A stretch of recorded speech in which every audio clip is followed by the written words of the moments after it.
Çayın sorduğu aslında daha önce bize getirmiştik. İnşallah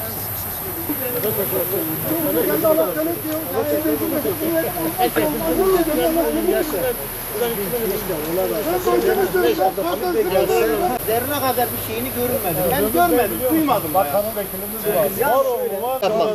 Geçen belediye başkanı görüştük. Şimdi biz gidip mahalleler... Sarı'yla, belediye başkanıyla bir görüşme yaptık. Orada bir rapor hazırlattırdık. Raporda... Senden benden iyi biliyorlar. Hiç kurbağa sesi duydunuz mu?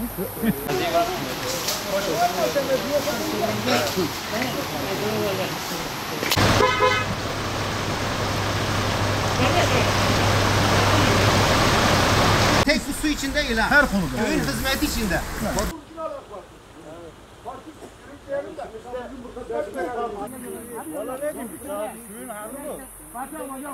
Bu tek bize yetmiyor. Yani bu barağa gidiyor. Hangi az barağına gidiyor? Hayır. olmak üzere devletin bütün yetkilileri bu konuda seferber olup Sayın Valiyle dağılır.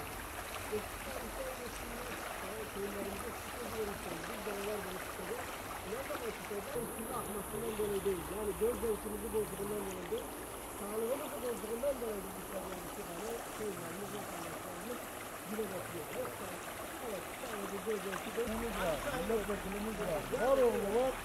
Rezil. Rezil.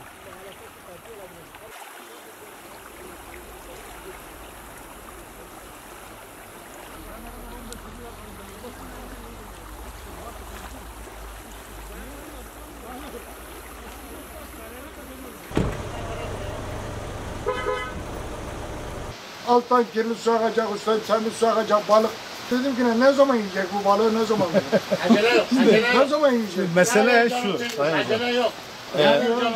Bir arıtma yapılsa bu su düzelecek.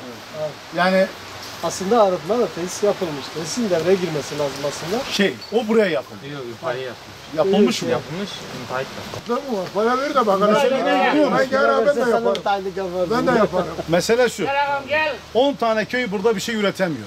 Eskiden burada her türlü sebze meyve çok rahat oluyordu. Ben çocukluğum burada geçti. Erikimiz, mişmişimiz, kayısımız, cevizimiz. Ceviz ağacı kalmadı ya. Ceviz ağacı Köprünün kalmadı. başında akşam üzeri 10 tane kamyon sıra bekler. Evet. Nizip'in 10 köyünü etkiliyor. Ondan önce de Antep'in kaç köyünü etkiliyor biz bilemeyiz. Şuradan Böyle hele, 30-40 arası bir köy. Yani. şuradan hele kaç köyümüz, aman kaç bahçemiz kurudu hepsi ya.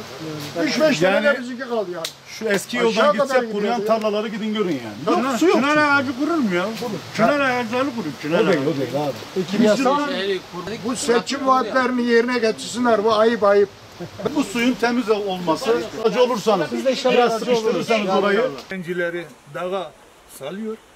Orman diktirmek için, ağaç diktirmek için. Bu ağaçlardan, bu sudan sulanan ağaçlarımızın hepsi kurudu. Ulu ağaç kalmadı. Ne ceviz kaldı, ne hurma kaldı, ne kavak kaldı. Ya kabak en İnan arsız edin Allah'tan bunlar 8-10 sene sonra bu suyla bostan üreten vatandaşlarımız patır patır düşüp ölecek. Niye bu kadar Çünkü hastalık kanser akıyor. Yani şu an su değil, köyümüzde kanser hastamız var. Kaçtık, şehre kaçtık. Yani. Şehrin sıcağından köye kaçtık dedik. Oradan yere buraya kaçtık. Yani benim çocuğumun bir ağaçlıkta, bir yeşillik altında olmazım oturmaya hakkı dedi yok. yani. Bizim çayı benim Bu olmazsa emeğimiz, olmazım dedi. tamam belki sanayi gelişmiş Hiçbir bir şey yok. Başkanlarını bıraksınlar ya. Bıraksınlar. hizmet için var bu hizmet. Ama bir şey göremedik. Sadece o zamanı 1-2 ay önce geliyorlar. Şöyle inan et bir şey görmüyor. Yok. Yani tek bu su için değil ha. Her konuda. Köyün hizmeti içinde. Şu anda akan buradan çaydan akan su değil, kanser akıyor. Bundan 8-10 sene sonra patır patır bu suyla bostan sulayan vatandaşlarımız patır patır düşüp gidecek. Bu kaçınılmaz yani, göz önünde. Ağaçlarımız kuru. Bostan ekiyoruz ve sebze meyve alamıyoruz. Gelsinler yerinde incelesinler. Bizim yalancılığımız, bizim bir dolandırıcılığımız yok. Olanı biteni söylüyoruz. Buyurun çay da göz önünde. Meydanda akıyor. Bunu her seçim vaatlerinde kendileri biz bunu yapacağız, altından kirli su akacak, üstünden temiz su akacak, balıklar tutulacak. Hani? Şimdi burada bizim bahçelerimiz patlıcan ekik, kabak ekik kuruyor. su kostikli, pislikli su akıyor. Onun için bu suyun arınmasını, temizlenmesini istiyoruz. Ağaçlarımız bütün kuruyor. Safi kostik. Bu su oldu 20 yıldan beri hemen hemen akıyor yani. Kansere, hastalıklara bütün yol açıyor. Ben kime ne diyeceğim bunu Allah için? Genlerin bir tanesi yesin.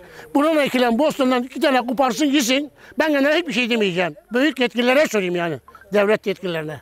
Güçleri de bu çaya yetmiyorsa bıraksınlar başkanına yapmasınlar. Bir çaya güçleri yetmiyorsa. Yazıklar olsun yani. Abi, suyun hali bu. Sadece zehir akıyor. Bahçelerimizde çınar ağacı kurur mu? Ya çınar ağaçları kurur hep. Bu tek bize yetmiyor. Yani bu barağa gidiyor, Hancaz barajına gidiyor. Ondan sonra tarlalar sulanıyor. Ben bugün burada ekim yapamıyorsam bu siyasetçilerin ayıbıdır. 20 yıldır bizlere vaat edip de 1 gram bir şey yapamadıkları için ben onları kınıyorum. İnşallah bir an önce bu sorun çözülür.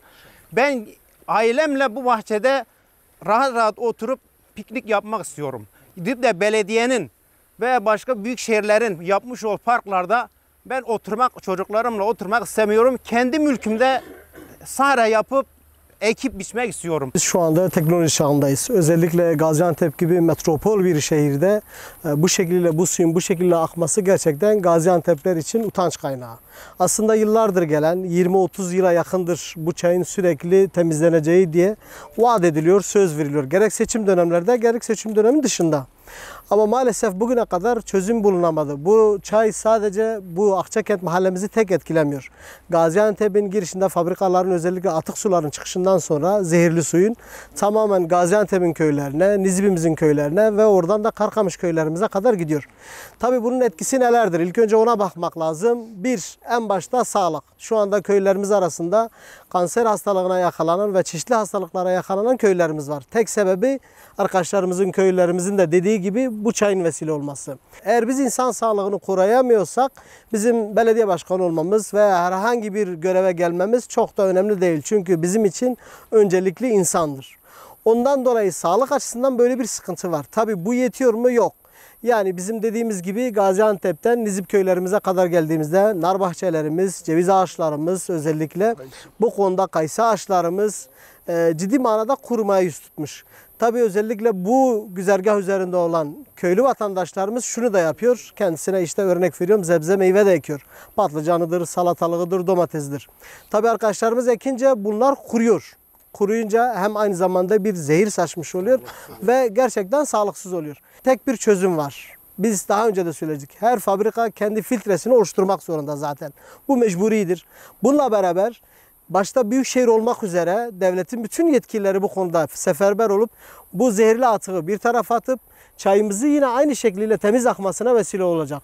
Geçmiş tarihte yetkililer köylülerimize şu sözü vermişlerdi. Biz beraber balık tutacağız.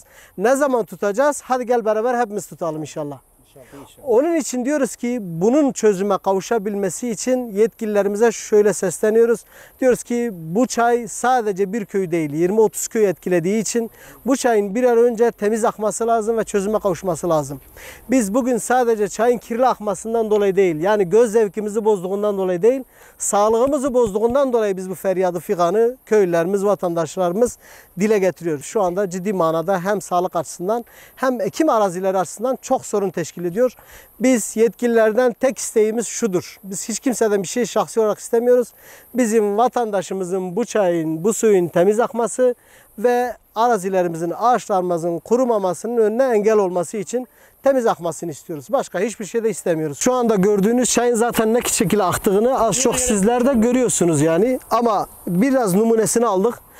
Köylü vatandaşımız şu anda bu en temiz akan halidir. Bir hafta önce gelmiş olsaydınız yani bunun kaç katı daha kirli aktığını göreceksiniz. Biz şunu söylüyoruz yetkililere. Gelin beraber burada duralım. Eğer burada durulabiliyorsa vatandaşımız da dursun. Eğer burada ekim yapılabiliyorsa vatandaşımız da eksin. Ama biz kendimize yapılmasını istemediğimiz bir meseleyi vatandaşımıza da reva görmeyelim. Onun için suyun şu anda en temiz hali bu şekliyle aldık. Ama maalesef akan derede de baktığımızda su hem çok kirli akıyor. Ondan dolayı bir an önce çözüme kavuşturulması lazım Nizip çayının. Sağ ol, ayağınıza sağlık. Başkan ayağınıza sağlık. Sağ olasın. Memnun olduk. İnşallah. Hocam. Geçmiş olsun. Allah senden de razı olsun. Sağ olasın. Ben Erdem amcam da hasta. Bir de onu ziyaret edelim. Çünkü burada kanser vakaları arttı. Geçmiş olsun. Allah şifalık versin. Kokudan girilmiyor. Ağaçlar kuruyor. Çok ciddi manada. Hastalıklar artıyor. Biz bu hastalığını bu kirli suya buluyoruz. Niye? Çünkü bizde şükür bu rahatsızlık hiçbirimizde, bizim milletimizde yok yani. Yoktur. Allah rahatlık versin. Geçmiş olsun.